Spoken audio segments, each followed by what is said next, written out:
राम बंधुओं, ज्योतिर्लोक में आपका हार्दिक स्वागत है। आज इस वीडियो में हम चर्चा करेंगे कर्मकांड सीखने के लिए 5 महत्वपूर्ण सूत्र क्या हैं। ऐसे कौन से 5 महत्वपूर्ण नियम हैं जिनके आधार पर कर्मकांड सीखना आसान, सहज, सरल हो जाता है, सरलता से सीख सकते हैं। लेकिन उससे पहले आप यदि पहली बार हमारे चैनल पर आए हैं तो चैनल को सब्सक्राइब कर लीजिए, बेल आइकन को भी दबा लीजिए ताकि अगली वीडियो की सूचना भी आपको मिल सके। और इसके साथ ही आपको डिस्क्रिप्शन बॉक्स में हमारे व्हाट्सएप चैनल का, एक्स का, फेसबुक पेज का लिंक मिलेगा। आप वहां पर भी सब्सक्राइब कर सकते हैं, जिससे कि आपको यदि यूट्यूब का नोटिस ना मिले, सूचना ना मिले, तो वहां से भी सूचना मिल सके। अभी जो हम चर्चा करने जा रहे हैं कर्मकांड सीखने के 5 प्रमुख सूत्र, 5 प्रमुख नियम, तो उसमें पहले यह जानना आवश्यक है कि किसके लिए ये सूत्र, किसके लिए ये वीडियो, किसके लिए है, किसको इस नियम से सीखना चाहिए। इसके लिए 3 वर्ग में हमने विभाजन किया है। सीखने वालों का विभाजन 3 वर्गों में किया गया है। सबसे पहला तो वो वर्ग है जो गुरुकुल में अध्ययन कर रहे हैं। तो जो गुरुकुल में अध्ययन कर रहे हैं उनके लिए यह वीडियो नहीं है। उनको वहाँ पर विधिवत सभी ज्ञान दिया जाता है और उनके लिए यहाँ पर हमारी चर्चा का कोई महत्व नहीं है। उनको वहाँ पर जिस प्रकार से प्रशिक्षण, ज्ञान, अध्ययन कराया जाता है वो पर्याप्त है और वो सर्वश्रेष्ठ भी है। उससे उत्तम दूसरा रास्ता नहीं है, तो उनके लिए यह चर्चा नहीं है। अब इसके बाद 2 वर्ग बचते हैं। एक वर्ग निकल गए जो गुरुकुल में अध्ययन कर रहे हैं सीखने वालों में। अब 2 वर्ग जो बचे उनमें से एक वर्ग वो है जो तत्काल कुछ वर्ष पहले कर्मकांड के मार्ग में आए हैं या आना चाहते हैं, कर्मकांड सीखना चाहते हैं, मतलब नए बिल्कुल नए जो कर्मकांड अध्ययन करना चाहते हैं, सीखना चाहते हैं। और दूसरा वर्ग जो है उसमें वो आते हैं जो बहुत पुराने हो गए हैं, 10 वर्ष, 15 वर्ष, 20 वर्षों से कर्मकांड कर रहे हैं, सभी क्रियाएं, सभी कर्म करवाते हैं, पूजा पाठ, हवन इत्यादि करवाते हैं और पुराने हो गए हैं, ये नहीं कि नए हैं। इनमें 2 वर्ग विभाजन फिर से हो जाता है। एक इनमें होते हैं कि सीखना नहीं है। इनमें एक वर्ग ऐसे होते हैं जिनको है कि हमको सीखना नहीं है, हमको केवल धनार्जन करना है।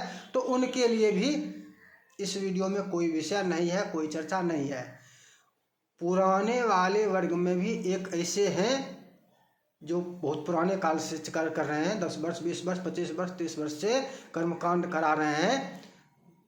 उनमें भी एक ऐसे वर्ग हैं जो हमेशा सदा सीखना चाहते हैं, सीखने से पीछे नहीं हटते हैं, क्योंकि ज्ञान कभी पूर्ण नहीं होता है और कुशल कर्मकांडी कभी भी सीखने से पीछे नहीं हटते हैं। विद्वान बहुत कुछ जानने के बाद भी, बहुत ज्ञान हो फिर भी सतत ज्ञान अर्जन करने के लिए प्रयत्नशील रहते ही रहते हैं।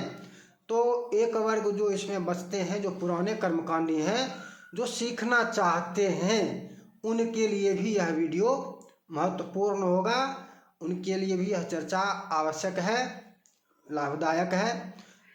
आइए अब जानते हैं कि कर्मकांड सीखने के 5 प्रमुख सूत्र क्या हैं। सबसे पहला सूत्र जो है वो उसके लिए है जो कर्मकांड सीखना चाहता है नया। पुराने कर्मकांडी इस प्रथम सूत्र में नहीं बैठेंगे। पहला सूत्र जो है वो है प्रशिक्षण। किसी भी काम के लिए, कोई भी काम हो, उसमें प्रशिक्षण की एक महत्वपूर्ण भूमिका होती है। इसके बिना किसी भी कार्य में निपुणता प्राप्त नहीं होती है। तो प्रशिक्षण एक महत्वपूर्ण अंग होता है और कर्मकांडी बनने के लिए भी प्रशिक्षण की अनिवार्यता होती है। पुस्तकों का अध्ययन कितना भी कर लें, उससे कर्मकांडी नहीं बन सकते हैं। जैसे मेडिकल साइंस पढ़ने से कोई सर्जन नहीं बन सकता है, प्रशिक्षण की आवश्यकता होती है। कोई भी विषय कितना भी पढ़ लेने से कोई अधिकारी नहीं बन सकता है। अधिकारी बनने के लिए परीक्षा देकर उसके बाद पुनः प्रशिक्षण की आवश्यकता होती ही होती है। इसी प्रकार से कर्मकांड में भी चाहे आपने कितना भी अध्ययन कर लिया हो, प्रशिक्षण भी अनिवार्य है। तो पहली बात है प्रशिक्षण। अब प्रशिक्षण कहाँ से लें, किससे लें? इसमें ये स्पष्ट है कि आप गुरुकुल से अध्ययन नहीं कर पाए हैं, ये तो स्पष्ट है। अन्यथा आपके लिए यह वीडियो, यह चर्चा आवश्यक ही नहीं है। प्रशिक्षण भी आपको गुरुकुल में ही प्राप्त हो जाता है। तो आगे जो लोग इधर वाले हैं, जो गुरुकुल नहीं जा सके हैं किन्हीं कारणों से, लेकिन कर्मकांड के क्षेत्र में प्रवेश कर रहे हैं या करना चाहते हैं, उनके लिए प्रशिक्षण किस से लें, कहाँ से लें, ये एक प्रश्न उत्पन्न होता है। प्रशिक्षण में ये आवश्यक है कि आपके प्रशिक्षक जितने कुशल होंगे, आप भी उतने अधिक कुशल कर्मकांडी बनेंगे। इसलिए आपको अपने प्रशिक्षण के लिए अत्यधिक कुशल कर्मकांडी के पास जाना चाहिए, उनके साथ रहकर प्रशिक्षण लेना चाहिए। और प्रशिक्षण में भी एक और विशेष बात है कि कम से कम, अधिक ना सही, लेकिन कम से कम 1 वर्ष का प्रशिक्षण तो चाहिए ही चाहिए। वैसे 3 वर्ष तक का प्रशिक्षण हो तो और अधिक उत्तम होगा। 3 वर्ष में पूर्ण तो नहीं, लेकिन बहुत अत्यधिक कुशलता आ जाएगी, प्रवीणता आ जाएगी। लेकिन न्यूनतम 1 वर्ष का प्रशिक्षण अनिवार्य होगा। प्रशिक्षण लेने का मतलब है कि आप जिनके साथ रहेंगे वहाँ पर सीखने के उद्देश्य से ही उनके साथ रहेंगे, न कि धनार्जन के उद्देश्य से। धन का आगमन भी होगा, ये अलग बात है। साथ में रहने पर प्रशिक्षण काल में भी धन प्राप्त होगा, ये अलग विषय है। लेकिन धनार्जन के उद्देश्य से प्रशिक्षण के लिए नहीं जाएंगे। प्रशिक्षण में जाएंगे तो सीखने के उद्देश्य से जाएंगे। और प्रशिक्षण के लिए कुशल कर्मकांडी का चयन कैसे करें, गुरु जिनको बनाना है उनका चयन कैसे करें, तो इसके लिए कुछ विशेष विषय हैं जिनके आधार पर आप निर्णय कर सकते हैं। जैसे एक विषय है नांदी मुख श्राद्ध। बहुत से कर्मकांडी आपको ऐसे मिलेंगे जिनको नांदी मुख श्राद्ध किसी भी कर्म में बोलने में भी डर लगता है। तो जो कर्मकांडी आपको ऐसे मिले कि कौन करता है नांदी मुख श्राद्ध, किसको कहें, जजमान ये करेगा वो करेगा, कर्म नहीं करवाए, एक तरह से डर वाली बात जो जिनके मन से निकले, जिनके मुख से निकले डर वाली भावना के साथ कोई बात, तो समझ जाइए कुशल कर्मकांडी नहीं है। कुशल कर्मकांडी यजमान से किसी विषय पर डर नहीं सकता है। डरेगा क्यों? कर्मकांडी तो निर्देश देने के लिए है, वो तो बताएगा कि ये करना है, ऐसे करना है, वैसे करना है, वही तो विधान बताएगा। और विधान बताने वाला ही यदि डरा रहे तो समझ जाइए वो कुशल नहीं है, उनसे नहीं सीखना है। कुशल कर्मकांडी को कुशल कर्मकांडी के चयन के लिए एक बहुत महत्वपूर्ण ये विषय है कि वो नांदी मुख श्राद्ध कराते हों किसी भी विशेष कर्म में, चाहे वो विवाह हो, उपनयन हो, यज्ञ हो, गृह प्रवेश हो इत्यादि, नांदी मुख श्राद्ध करवाते हों। इस विषय को ध्यान रखना है। इसी तरह से और भी कई विषय हो सकते हैं, जैसे हवन। हवन की एक विशेष विधि है जो अध्ययन करने से आप समझ सकते हैं कि हवन की वो विशेष विधियाँ क्या क्या है। तो हवन में आप देख सकते हैं कि हवन कितनी कुशलता के साथ करवा रहे हैं। जैसे सबसे पहली बात क्या है? सबसे पहली बात है कर्मकांड में कि धोती पहनना अनिवार्य है। धोती पहनना अनिवार्य है, हवन की विशेष विधि है। सिला हुआ वस्त्र जैसे कुर्ता शर्ट इत्यादि नहीं पहना जा सकता है। तो हवन के समय पूजा में यदि थोड़ी देर के लिए मान भी लें, पूजा में कि किसी तरह कर लिया, किसी तरह करा दिया, हवन में जो विधिवत ही हवन कराते हों या करते हों और बिना धोती पहने अनुपनीतों को हवन न कराते हों, तो समझिए कि ये कुशल कर्मकांडी हैं। और विधि पूर्वक करवाते हो, ये भी एक तथ्य है। कुर्ता पहन लिया है तो नहीं करवाएंगे, स्त्रियों को हवन नहीं कराते हो, अनुपनीतों को हवन नहीं करवाते हो, उनके स्थान पर स्वयं कर सकते हैं। जिसको नहीं करवाना है उसके स्थान पर स्वयं हवन कर सकते हैं। तो हवन के आधार पर भी आप निर्णय ले सकते हैं कुशल कर्मकांडी कौन है और कौन नहीं है, यदि आपको चयन करना हो तो प्रशिक्षण के लिए इसी तरह से और भी बहुत सारे विषय हैं। आप एक कुशल कर्मकांडी का चयन कर सकते हैं जिनसे आपको प्रशिक्षण चाहिए। प्रशिक्षण कितने दिन का चाहिए? तो कम से कम न्यूनतम 1 वर्ष का होना चाहिए। इसके बाद दूसरा सूत्र, लेकिन ये नए कर्मकांड सीखने वालों के लिए ही है। जो लोग पुराने समय से पुराने कर्मकांडी हैं वो प्रशिक्षण नहीं ले पाएंगे, उनको भीतर से लज्जा की भावना आएगी, वो प्रशिक्षण में नहीं जा सकते हैं, तो उनके लिए ये विषय नहीं है। दूसरा जो सूत्र है नित्य कर्म, यद्यपि इसको प्रथम स्थान पर रखना चाहिए, प्रथम क्रम में रखना चाहिए था, लेकिन समस्या ये है कि प्रथम स्थान पर नित्य कर्म रख दें तो फिर बिना सीखे कैसे करेंगे? इसके लिए पहले सीखने की आवश्यकता होगी। नित्य कर्म भी प्रशिक्षण में ही सीखने का अनुभव प्राप्त होगा। मंत्र इत्यादि जो भी है बिना प्रशिक्षण के नित्य कर्म भी नहीं सीख सकते हैं, इसलिए नित्य कर्म को हमने दूसरे क्रम पर रखा है। लेकिन नित्य कर्म का तात्पर्य यह है कि सर्वप्रथम आपको नित्य कर्म सीखना होगा। नित्य कर्म अनिवार्य है, बिना नित्य कर्म किए किसी भी कर्म का अधिकार ही प्राप्त नहीं होता। यहाँ तक कि कर्म की बात छोड़ दीजिए, भोजन तक का भी अधिकार बिना नित्य कर्म किए प्राप्त नहीं होता है। तो फिर नित्य कर्म सर्वप्रथम आवश्यक नहीं, अनिवार्य है। तो नित्य कर्म सीखना और करना दोनों आवश्यक है।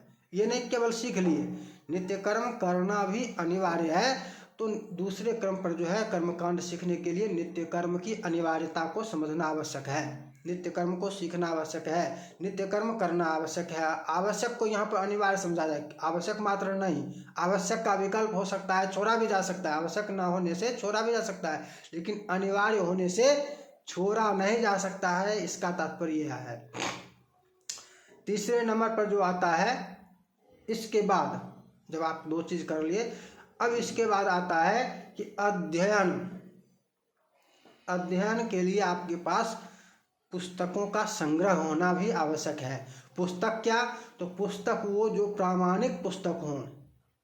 अब वर्तमान समय में अप्रामाणिक पुस्तकों की संख्या बहुत अधिक हो गई है। प्रामाणिक पुस्तकों को समझने के लिए आपको ये समझना है कि जो पुरानी पुस्तकें हैं उसका हिंदी रूपांतरण हो, हिंदी अनुवाद सहित हो तो हो, अन्यथा ना हो तो भी संस्कृत मात्र ही हो, संस्कृत टीका से ही हो, फिर भी आपको वही पुस्तक ग्रहण करनी चाहिए। उसी पुस्तक को आप जिनसे प्रशिक्षण कर रहे हैं उसी पुस्तक का अध्ययन कर सकते हैं। उसी पुस्तक की बातें आप उनसे यदि शंका जहाँ पर हो तो समझ सकते हैं, सीख सकते हैं, पूछ सकते हैं। लेकिन पुस्तकों का संग्रह आवश्यक होता है। और अध्ययन में वर्तमान समय में अंतर्जाल को नकारा नहीं जा सकता है। अंतर्जाल मतलब वेबसाइट पर, यूट्यूब पर इत्यादि इत्यादि जो साधन है।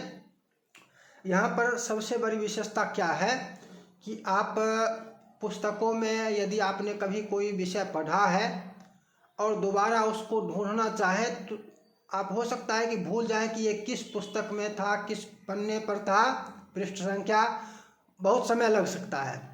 लेकिन अंतर्जाल पर चाहे वेबसाइट से हो या यूट्यूब इत्यादि से हो तो ढूंढना बहुत सरल हो जाता है। वेबसाइट पर आप केवल सर्च करके ढूंढ सकते हैं, बहुत आसानी से ढूंढ सकते हैं, सरलता से।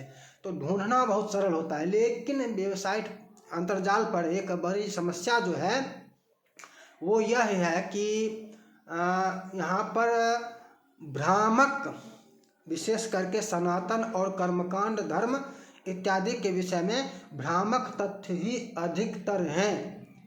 यदि इसमें सर्वे अगर कोई कराया जाए तो 90%, शायद ये भी कम ही कह रहा हूँ, 90% जितने भी चैनल हों या वेबसाइट हों भ्रामक तथ्य ही प्रस्तुत करते हैं।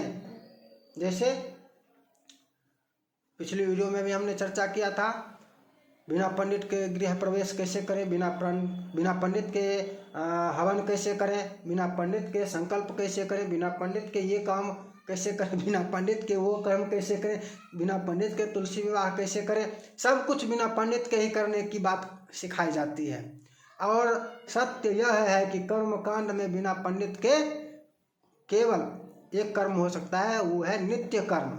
नित्य कर्म में ब्राह्मण की आवश्यकता नहीं होती है। इसके अतिरिक्त जो कोई भी कर्म हो, कोई भी, चाहे वह व्रत ही क्यों न है, व्रत में भी ब्राह्मण की अनिवार्यता है, आवश्यकता नहीं, अनिवार्यता है।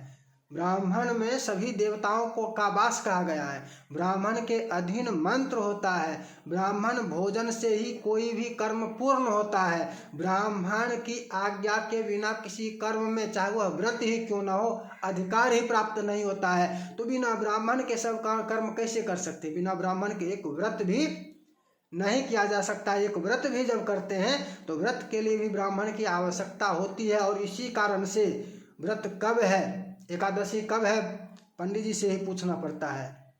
इसका तात्पर्य यह है कि वैकल्पिक रूप से यह आज्ञा लेना ही है। कैलेंडर में देख लिए, समाचार पत्र में जान लिए, कहीं से भी जान तो सकते हैं, कहीं से भी, लेकिन और ये इसमें ऐसा भी नहीं कि अंतर्जाल से आप आदेश ले लिए, इसमें प्रत्यक्ष आदेश होना चाहिए, ये भी ध्यान रखना होगा, प्रत्यक्ष होना चाहिए। ऑनलाइन वाली बात इसमें नहीं चलती है, नहीं चल सकती है कि ऑनलाइन आपने सब कुछ कर लिया।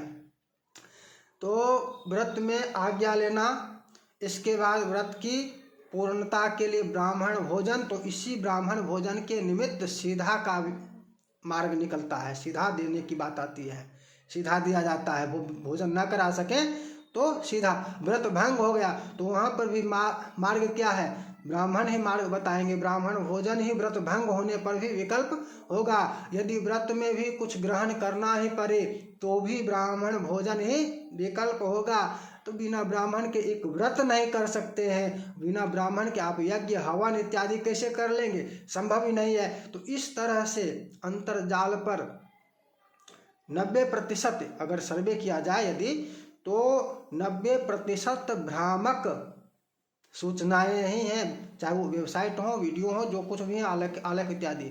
तो अंतर्जाल पर यदि आप सामग्री ढूंढते हैं, अध्ययन करना चाहते हैं, अच्छे वेबसाइट भी हैं, तो वहाँ पर आपको प्रामाणिक तथ्य देने वाले वेबसाइट का ज्ञान होना चाहिए। और उन्हीं, चाहे वो चैनल हो, वीडियो वाले या वेबसाइट हो, उन सब को आपको ढूंढ कर निकालना पड़ेगा। 4, 5, 10 जो प्रामाणिक तथ्य आपको देते हो, प्रामाणिक सामग्री प्रदान करते हो, उनको संग्रह करके रखना होगा और वहीं पर आपको प्रामाणिक जानकारी प्राप्त होगी। इस कड़ी में आपके लिए हमने भी वेबसाइट बनाया है यूट्यूब चैनल पर, तो वीडियो देख ही रहे हैं, और वेबसाइट का लिंक भी आपको डिस्क्रिप्शन बॉक्स में मिल जाएगा। संपूर्ण कर्मकांड विधि, जहाँ पर बहुत सारे कर्मकांड के विधान बताए गए हैं। और इसके साथ जैसे अब कर्मकांड सीखने की चर्चा कर रहे हैं, तो कर्मकांड सीखने के लिए अध्ययन की जो आवश्यकता है, तो उसके लिए कर्मकांड सीखें वेबसाइट है, उसका भी लिंक डिस्क्रिप्शन बॉक्स में मिल जाएगा। फिर मंत्र प्रयोग की बात आएगी, तो मंत्र प्रयोग हेतु भी एक अलग वेबसाइट बनाया गया है, और उसका लिंक भी आपको डिस्क्रिप्शन बॉक्स में मिल जाएगा। तो इस तरह से आपको और भी प्रामाणिक तथ्य देने वाले भी, प्रामाणिक सामग्रियां देने वाले भी बहुत सारे वेबसाइट मिलेंगे, बहुत सारे चैनल हैं। तो वहाँ से उन सबको आप पृथक कर लें कि हमको यही देखना है, इसके अतिरिक्त अन्य भ्रामक सामग्री प्रदान करने वाले साइटों या चैनलों को देखना ही नहीं है, उससे मन और भ्रमित होता रहेगा। तो अध्ययन में ये आपका विषय आ गया, तीसरा क्रम, तीसरा सूत्र। अब चौथी बात जो है, चौथा सूत्र जो है वो है स्मरण। स्मरण एक वर्तमान समय में आपको लग सकता है। और ये स्मरण भी जो नए नए कर्मकांडी बनने जा रहे हैं उनके लिए ही है। ये भी पुराने कर्मकांडी के लिए जिनकी आयु 40-50 वर्ष हो गई है, स्मरण का सूत्र उनके लिए भी कारगर नहीं हो सकता है। वो अब स्मरण नहीं कर सकते, स्मरण करने के लिए भी समय लगता है। और 3 वर्ष हमने इसीलिए कहा था कि इतने मंत्र आपको स्मरण करने हैं कि 3 वर्ष आपको प्रशिक्षण चाहिए। वास्तविकता क्या है इसको समझ लेते हैं। मंत्र का ज्ञान होना, मंत्र कंठाग्र होना तो अनिवार्य है ही। कंठाग्र होने से आगे बढ़कर मंत्र के बारे में बहुत कुछ जानकारी होना भी आवश्यक है, जैसे मंत्र का अर्थ, मंत्र के देवता, ऋषि, छंद इत्यादि, ये भी आवश्यक होता है। और मंत्र कंठाग्र होना तो मात्र एक कार्य हुआ, इसके अतिरिक्त भी बहुत सारी बातें उसमें है कि मंत्र के बारे में उसको भी जानना आवश्यक है। कंठाग्र होना तो आवश्यक है ही है। अब कोई कहेगा कि पुस्तक में, तो पुस्तक में वो वैकल्पिक है ना, कंठस्थिता च या विद्या, ये आवश्यक है। यदि नहीं है तो पुस्तकेषु च या विद्या, जो विद्या पुस्तक में है, पर हस्तगतम धनम, जो धन किसी और को दे दिया गया है, किसी और के हाथ में अपना धन होते हुए भी अपने हाथ में नहीं, अपने पास नहीं है। कार्य काले समुत्पन्ने नशा विद्या न तद्धनम, यदि जब कार्य काल उत्पन्न हो जाता है कार्य के समय पर, न तो वह विद्या उपयोगी है और न वह धन लाभदायक है, क्योंकि वो उसका उपयोग आप नहीं कर सकते। आपके पास रहेगा तभी उपयोग कर सकते हैं। मंत्र स्मरण होना अनिवार्य है। स्मरण होने का तात्पर्य मात्र वो बहुत सारे लोगों को आप देखते होंगे कर्मकांडी को कि रुद्री मात्र, रुद्राष्टाध्यायी स्मरण हो गया। अब यहाँ पर समझने की बात है कि रुद्राष्टाध्यायी स्मरण हो सकता है, तो और मंत्र क्यों नहीं स्मरण हो सकते हैं? और भी मंत्र स्मरण हो सकते हैं, उनके लिए परिश्रम करने की आवश्यकता होगी। तो ये जो 3 वर्ष का समय हमने लिया है, 3 वर्ष का तात्पर्य क्या है? 900 लगभग 1200 दिन के करीब हो जाते हैं। यानी यदि प्रतिदिन एक मंत्र भी स्मरण करें, प्रतिदिन यदि एक मंत्र भी स्मरण करते रहें तो लगभग 1200 मंत्र स्मरण हो जाएंगे। और 1200 का मतलब यह है कि आपको जितनी आवश्यकता है उससे भी बहुत अधिक मंत्र स्मरण हो जाएगा। बस इसमें है कि प्रतिदिन एक मंत्र, 3 वर्ष का प्रशिक्षण निर्धारित कर लेंगे और 3 वर्ष तक प्रतिदिन मात्र एक मंत्र ही स्मरण करेंगे। बाद बाकी समय अध्ययन में, सीखने में लगाएंगे। स्मरण भी प्रतिदिन एक मंत्र करते रहेंगे, क्योंकि कंठ में रहना आवश्यक है। ये नहीं कि पुस्तक से देखते हुए वहाँ पर वह मंत्र, जैसे कहा गया है कि देवाधीनम जगत सर्वे मंत्राधीनास्तु देवता, देवाधीनम जगत सर्वे मंत्राधीनास्तु देवता, यह जगत, यह संसार देवताओं के अधीन है, अर्थात देवता संचालित करते हैं। और वह देवता किसके अधीन है? मंत्राधीनास्तु देवता, वह देवता मंत्रों के अधीन है, मंत्रों के अधीन है। ते मंत्रा ब्राह्मणाधीना, वह मंत्र ब्राह्मणों के अधीन है और अन्य के अधीन नहीं होता है। कहते हैं कि जो भी पढ़ लिया उसके वो ब्राह्मण हो गया, नहीं, ब्राह्मण के अधीन ही होगा। पढ़ने से ब्राह्मण नहीं, ब्राह्मण जन्म से भी होना अनिवार्य है। कर्मकांडी के लिए ब्राह्मण होना अनिवार्य है, जन्म से भी। अध्ययन से तो होना चाहिए, ये तो आवश्यक है ही, लेकिन जन्मजात होना भी आवश्यक है, क्योंकि जन्मजात ब्राह्मण के अधीन ही मंत्र हो सकता है। ते मंत्रा ब्राह्मणाधीना तस्मात् ब्राह्मण देवता, इसलिए ब्राह्मण भी देवता के समान ही है, देवता ही होते हैं। तो ते मंत्रा ब्राह्मणाधीना कैसे? जब आपके कंठ में भी ना हो मंत्र तो आपके अधीन कैसे हुआ? मंत्र आपके अधीनस्थ तब होगा जब आप उस मंत्र को कम से कम कंठ में धारण करें, धारण तो करें, अर्थ को धारण करें, देवता, ऋषि, छंद इत्यादि विनियोग को धारण करें, विनियोग करना जाने। मंत्र को धारण करेंगे तब तो अधीन होगा। आपने धारण ही नहीं किया है तो मंत्र आपके अधीन कैसे हो जाएगा? ये सोचने की बात है। तो मंत्र को धारण करना आवश्यक होता है। और कुशल कर्मकांडी यदि आप बनना चाहते हैं तो 3 वर्ष का प्रशिक्षण आपके लिए अनिवार्य होगा, और उसमें आपको प्रतिदिन एक एक मंत्र स्मरण करते रहना भी आवश्यक होगा। इस तरह से ये चौथा सूत्र हो गया, स्मरण करना। चौथा हो गया या पांचवा हो गया? यही पांचवा था। सबसे पहला प्रशिक्षण, एक। दूसरा नित्य कर्म, दूसरा सूत्र नित्य कर्म। तीसरा सूत्र अध्ययन। चौथा सूत्र स्मरण, अध्ययन में पुस्तक से, वेबसाइट इत्यादि से। और चौथा सूत्र स्मरण हो गया, स्मरण करना। हाँ, चार ही हुए हैं। पांचवा सूत्र जो है वो विश्वास। पांचवा सूत्र जो है वो विश्वास है। यदि आप भगवान पर, शास्त्र पर विश्वास नहीं रखते हैं तो आपको कर्मकांडी बनने का अधिकार नहीं है। समझ में आ गई बात? यदि आप भगवान पर, शास्त्र पर विश्वास नहीं रखते हैं तो आपको कर्मकांडी बनने का अधिकार नहीं है। कर्मकांडी बनने के लिए यह भी अनिवार्य है कि आपको भगवान पर और शास्त्र पर भी, शास्त्र से ही धर्म है, कर्मकांड है। कर्मकांड किस विषय, किस कारण से है? कर्मकांड कहाँ से करेंगे, किस आधार से करेंगे? आधार क्या है? तो शास्त्र ही है। आधार शास्त्र ही है। धर्म शास्त्र से ही ज्ञान प्राप्त होता है। तो विश्वास कहाँ होना चाहिए? भगवान पर प्रथम होना ही अनिवार्य है। भगवान पर विश्वास नहीं है तो आपके लिए धर्म क्या, अधर्म क्या, पाप क्या, पुण्य क्या? फिर आप कर्मकांड क्या करेंगे? जब आप मानते ही नहीं है, स्वीकारते ही नहीं है भगवान की सत्ता को, तो आप नास्तिक हैं। आपका आस्तिक होना तो अनिवार्य है। धर्मशास्त्र में यदि आपका विश्वास नहीं है, धर्मशास्त्र को यदि आप नहीं स्वीकारते हैं, जैसे आपको मैं बता दूं इसका एक उदाहरण, कि बहुत सारे कर्मकांडी भी आपको इस श्रेणी के मिलेंगे।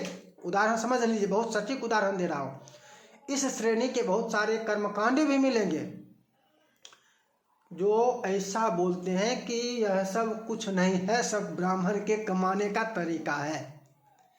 इसका मतलब समझ लीजिए कि वह मूर्ख है, वह नास्तिक है, वह कर्मकांडी नहीं है, कुशल नहीं है, उसने अध्ययन नहीं किया है। यदि अध्ययन करता तो इस प्रकार की बातें नहीं निकालता। वह केवल धनार्जन करने वाला धनलोलुप नारकीय प्राणी है। ऐसे लोगों से बचकर रहना होगा। आप यदि कर्मकांड सीखना चाहते हैं तो विश्वास, बिना विश्वास के याभ्याम बिना न पश्यन्तौ, जिसके बिना अंतर में रहने के बाद भी भवानी शंकरो वंदे श्रद्धा विश्वास रूपिणौ याभ्याम बिना न पश्यन्तौ, जिसके बिना अंदर में स्थित होने पर भी उस तत्व का ज्ञान नहीं प्राप्त कर सकता है, उसको नहीं देखा जा सकता है, वह श्रद्धा विश्वास अनिवार्य है। श्रद्धा विश्वास के बिना आप कर्मकांडी बनने के लिए यदि बढ़ रहे हैं तो आप कुशल कर्मकांडी नहीं बन सकते हैं। आप नारकीय प्राणी की श्रेणी में चले जाएंगे। इसलिए श्रद्धा विश्वास का होना अनिवार्य है। श्रद्धा और विश्वास दोनों एक दूसरे से जुड़े हुए हैं। श्रद्धा को भवानी का से तुलना की गई। पार्वती श्रद्धा है और भगवान शंकर विश्वास हैं। तो श्रद्धा और विश्वास दोनों जुड़े हुए हैं। तो ये याभ्याम बिना न पश्यन्तु, जिसके बिना आप नहीं देख सकते हैं, आप नहीं जान सकते हैं, ज्ञान नहीं प्राप्त कर सकते हैं, तो उस श्रद्धा और विश्वास का होना भी अनिवार्य है। विश्वास श्रद्धा किस पर रखनी है? विश्वास और श्रद्धा भगवान पर, सर्वप्रथम भगवान पर, इसके बाद धर्म शास्त्रों पर, और जिनसे आप प्रशिक्षण ले रहे हैं जो गुरुजन हैं उनके ऊपर भी, गुरुजनों के ऊपर भी आप पहले चयन करते समय आप पूरे ध्यान से चयन करें कि किनको हमें गुरु बनाना है, किनको नहीं बनाना है। जिनको बना लिए उन पर विश्वास रखना होगा, उनके प्रति श्रद्धा रखनी होगी। तो ये 5वां सूत्र है। आप 5 सूत्र समझ गए। इन 5 सूत्रों का यदि आप पालन करते हैं तो आप एक कुशल कर्मकांडी बन सकते हैं। कर्मकांड सीखने के विषय में इसी तरह से हम और भी चर्चा करते रहेंगे, निरंतर करते रहेंगे। और यदि आपका कोई प्रश्न हो तो प्रश्न भी आप कमेंट बॉक्स में दे सकते हैं। वेबसाइट, कई वेबसाइट हैं, 3 वेबसाइट अभी मैं आपको बता रहा हूँ। कर्मकांड, संपूर्ण कर्मकांड विधि .in, कर्मकांड सीखें .in, संस्कृत मंत्र .in। तीनों वेबसाइट का लिंक आपको डिस्क्रिप्शन बॉक्स में मिल जाएगा। वहाँ पर आप जाकर अध्ययन कर सकते हैं, सीख सकते हैं, समझ सकते हैं।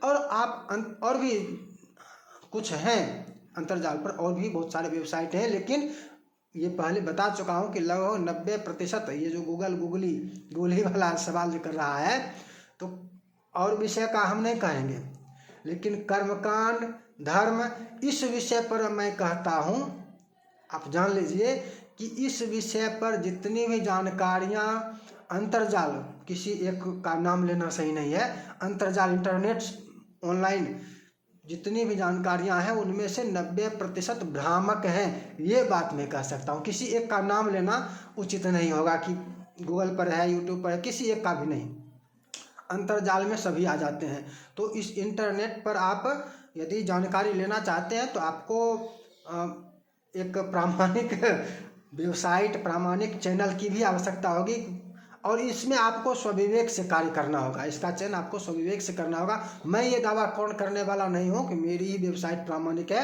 ये आपको समझना होगा, आपको सीखना होगा, आपको सोचना होगा, विचार करना होगा, देखना समझना होगा, निर्णय आप करेंगे। तो उसका लिंक आपको डिस्क्रिप्शन बॉक्स में मिल जाएगा। और WhatsApp channel, x, Facebook page, इस सब का भी लिंक आपको डिस्क्रिप्शन बॉक्स में मिल जाएगा। आप उसको भी सब्सक्राइब कर सकते हैं, क्योंकि यहाँ पर आपको अगली वीडियो की सूचना मिलेगी या नहीं मिलेगी गारंटी नहीं है। उसके लिए आपको अनेक संसाधनों से जुड़े रहना आवश्यक होता है, वहाँ से भी आपको सूचना मिलती रहेगी। फिर मिलेंगे नई चर्चा के साथ। जय जय श्री राधे।